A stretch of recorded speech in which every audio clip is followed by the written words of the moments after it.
I smiled when the question came, not because it was funny, because I already knew where it was going. My husband Daniel and I were standing in the backyard of a large suburban home on a warm Saturday evening. One of his old business associates was hosting a cookout.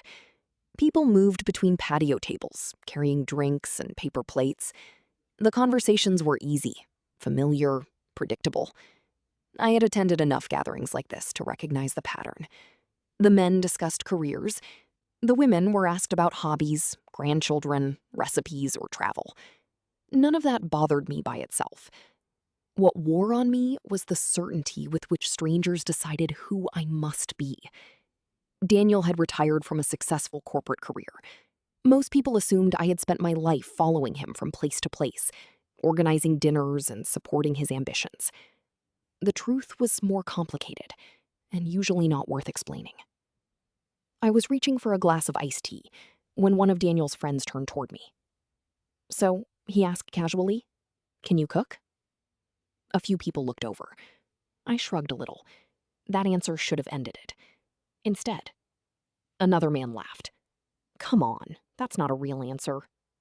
His wife joined in. "She's being modest." The first man raised his drink. "After putting up with Daniel all these years, she must be an expert." A few people chuckled. Then came the comment that shifted the mood. Well, someone said, "If you've spent your life being a military wife or a corporate wife, cooking kind of comes with the territory." The group laughed again. Not coolly, not viciously, just confidently, as if the conclusion was obvious. I felt the familiar temptation to correct them. Then I felt the equally familiar exhaustion that followed every correction. So instead, I smiled. Only if it's easier than landing a Black Hawk in a sandstorm. The words came out lightly, almost playful. Most of them laughed. One man nearly dropped his drink. The reaction was so sudden that everyone noticed. He froze halfway through a sip and stared at me for several seconds. Nobody spoke. The man was older than the rest of us, silver-haired and straight-backed despite his age. I knew who he was. Retired Lieutenant General, Army Aviation. 3 stars. We had met years earlier during a briefing overseas. I doubted he remembered. Yet something in his expression told me he was searching through old memories. "You said Black Hawk," he finally replied. "In a sandstorm?" I nodded. The backyard grew unexpectedly quiet. The others looked between us, without understanding why. The general set his glass down slowly. "What unit?" I hesitated, not because I couldn't answer, because I knew exactly what would happen if I did. For most of my retirement, I had enjoyed anonymity. No introductions, no explanations, no expectations. Just another person standing in line at grocery stores, another neighbor walking a dog, another wife at social gatherings. It was peaceful, but peace sometimes comes with invisibility. I looked at him. He was waiting. And suddenly, I was tired of pretending. I said, quietly. His eyes widened. A few people exchanged confused glances. The general nodded once, not surprised anymore. Certain. I knew. I recognized you. The conversation around us had completely stopped. One of Daniel's friends frowned. Recognized her from where? The general looked genuinely puzzled by the question. Then he looked at me, as though asking permission. I gave a small nod. He turned back toward the group. "You mean nobody told you? Nobody answered?" The general almost laughed, not mockingly, just in disbelief. This woman commanded aviation operations in environments most people wouldn't volunteer to visit for 10 minutes. The backyard became silent. A chair scraped somewhere behind me. The general continued. "I sat through briefings where people listened when she spoke because lives depended on it." One of the men who had been joking earlier blinked. "Wait." He looked at me seriously. I nodded. The silence became uncomfortable. Not for me, for them, because they were all replaying the last 20 minutes. Every assumption, every joke, every confident conclusion. The general rescued them from the moment. He started asking about old colleagues, deployments, aircraft.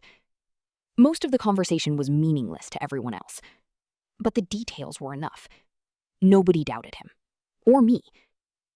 After a few minutes, Daniel quietly appeared beside me. I could feel his embarrassment. Not because he had mocked me. He hadn't.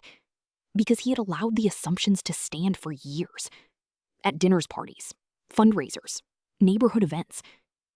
He squeezed my hand. "I'm sorry." The words were barely audible. I looked at him for what he took a moment to answer for. Letting people think they knew who you were. I understood what he meant, and I appreciated it. But I shook my head. That's not entirely your responsibility. The truth was harder than that. I had participated in my own disappearance. Keeping things simple was easier than explaining, easier than answering questions, easier than becoming a story people wanted to hear. The cost was that eventually, people stopped seeing me at all. As the evening continued, the atmosphere changed. Not dramatically. Nobody apologized publicly. Nobody delivered speeches. Nobody was humiliated. But something had shifted. The jokes disappeared. The interruptions stopped. People listened more carefully. A few asked thoughtful questions. Others seemed almost embarrassed. One woman approached me near the end of the night. "I feel like I owe you an apology." I smiled. "You don't. I made assumptions. We all do." She nodded slowly. "I guess that's true." When Daniel and I finally walked toward our car, the sky had already darkened. The sounds of the party faded behind us. For a while, neither of us spoke. Then Daniel looked over. "Do you ever wish people knew?" I considered the question. For most of my life, recognition had been tied to responsibility. Rank brought expectations. Authority brought scrutiny. Retirement had freed me from both. But there was a difference between privacy and erasure. "I don't need people to know everything," I said. "But sometimes, it's nice when they realize they don't know everything." Daniel smiled. So did I. Not because I had won anything. Not because anyone had been put in their place. The evening hadn't changed my past or theirs. It had simply reminded everyone of something easy to forget. The most impressive things about people are often the things they never mention. And sometimes, the strongest person in the room is the one who has nothing left to prove.